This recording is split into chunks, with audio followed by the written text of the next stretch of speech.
His story shocked the world and propelled the civil rights movement.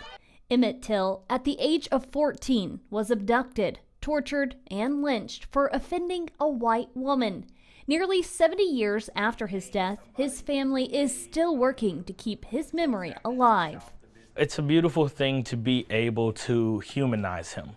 I think we look at so many historical actions and happenings as something that we disassociate from, but these are real people, you know. Martin Luther King was a real person. The freedom fighters were real people. The sit-inners were real people. And Emmett Till was just a child, not much older than the group that attended today's presentation at Bishop Public Schools. We're at an interesting time in our country where history and the accurate telling of history is being debated.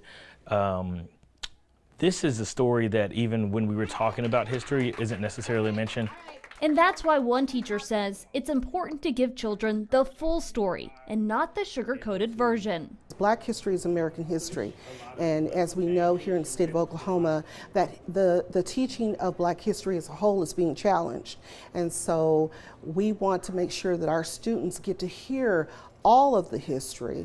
She says learning the full story benefits every child and makes them more well-rounded. All students benefit, both Black and white.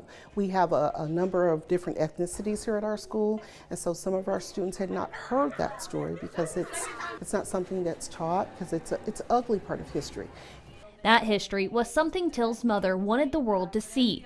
She insisted on an open casket to shed light on the violence inflicted on Black people.